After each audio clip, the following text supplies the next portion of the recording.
Welcome to the ShowBiz podcast with Robert Rabiah and Joey Coley-Sowry. On this week's episode, part 2 of our interview with Steve Mouzakis.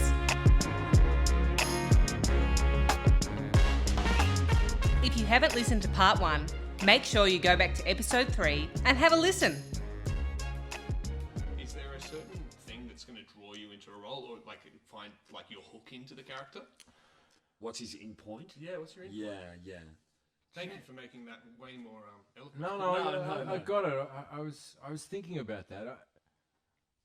I know it's going to sound strange. I don't think I've ever said this out loud, but I go and find the pain. Okay. Where's the pain? You know, what's killing this person? You know, what is it about this? You know, what's not so much driving them, but what's underneath there? Right. And if that's, I mean, both of the sorts. Actually, with Prison Break as well, that was very clear from the outset. What was actually a lot of the stuff which actually didn't make it into the show. Yeah. Because I think it was just too full on for the network. They were like, well, we're never going to allow, that to be on a network TV show. Yeah. But it was what helped me. Okay. Rather than just saying, you're a rogue CIA assassin. Yeah. Go. Yeah. You know what I mean? Yeah, that's a lot to go, well, I don't know what that means. Maybe it doesn't mean anything. Maybe I'm just supposed to stand here and not be anything, be a completely empty vessel. Mm. But there was backstory, and I liked it. And it was like a harrowing thing. I kind of do respond to that. That is my into the character. The pain, basically. Yeah. Awesome. Do you have any specific influences or heroes that you use as? Oh no! I mean, we have the guys, we have the dudes, that we grew up watching, and still watch, and they're always, I mean, they're inspiration, but not imitation. I don't see it that way. Yeah.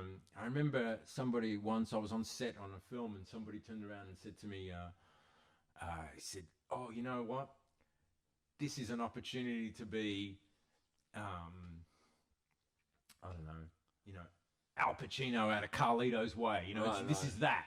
And I went, not aiming high at all. I went, oh. That's the shorthand that we're using. I said, or whatever. I can't remember exactly, but I thought, I can't go into a scene. I can't be in a thing thinking about those things. It just doesn't compute. I don't even understand what that is. Yeah, where you just begin. Yeah, and he was like, "Oh, it's a great opportunity to do that." And I said, "To do what? I don't like.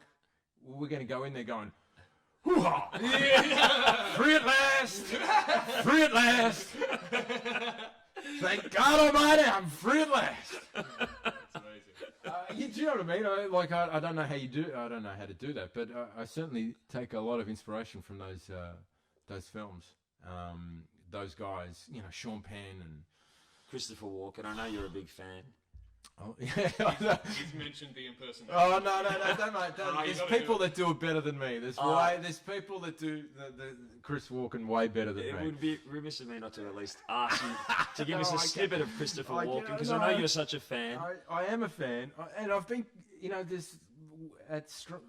during Strange, I get compared to people often. And I think, but is Christopher Walken one of that's them? come up? Yeah, Steve Buscemi. He comes up. I've heard that before. Yeah, I know, and I go, okay. That's a compliment. That's huge, isn't it? Yeah, the Buscemi thing nearly played out as one of the, for me.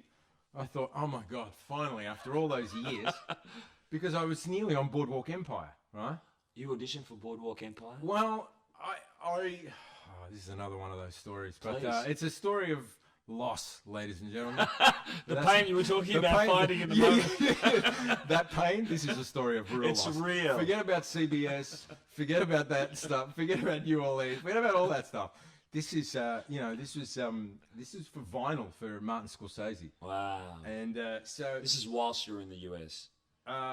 Kind of. No, I just left, and I'd sent a tape, and then And then my agent called me and he was like, oh man, you know, I got this audition. It's for vinyl, you know, it's the new Scorsese thing. And I was like, oh dude, should I get on a plane, come back? He's like, no, just send the tape.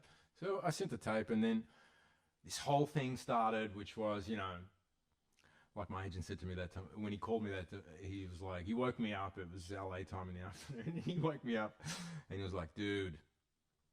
I was like, yeah, what's happening? And he was like, dude. I was like, what's going on? And he was like, Give me some more. and he was like, dude. And I'm like, okay, that's 3 dudes. So this is like the Big Lebowski. Yeah, okay. I was like, that's 3 dudes. What's going on? And he said, well, I just got off the phone with Martin Scorsese's casting director, Ellen Lewis. And let me just start by saying, that never fucking happens, right?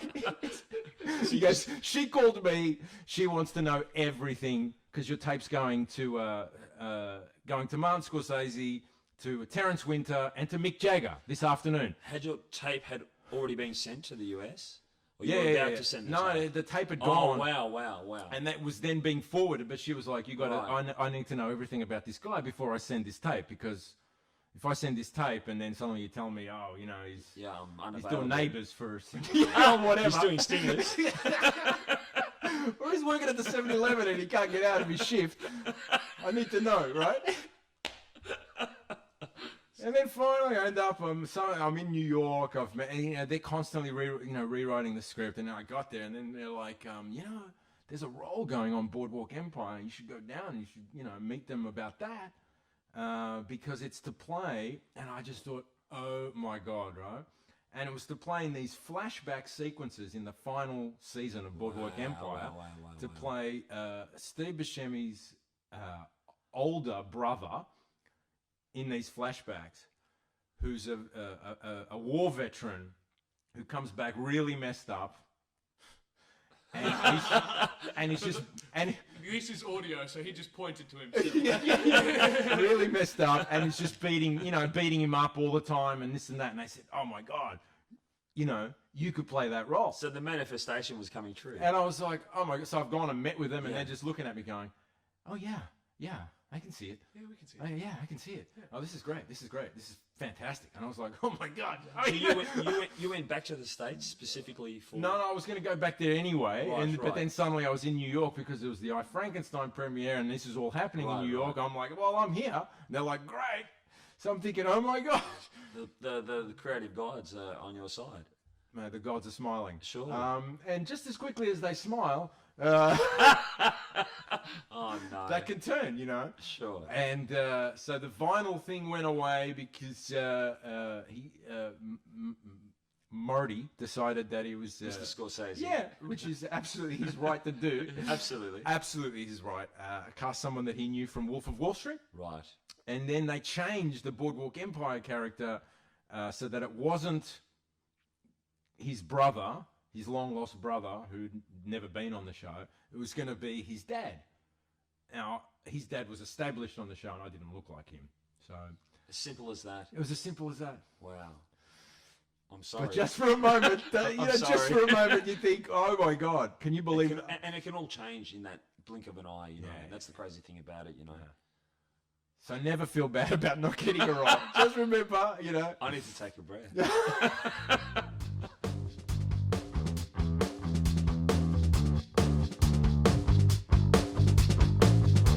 Thanks for listening to part 2 of the ShowBiz podcast's interview with Steve Mouzakis.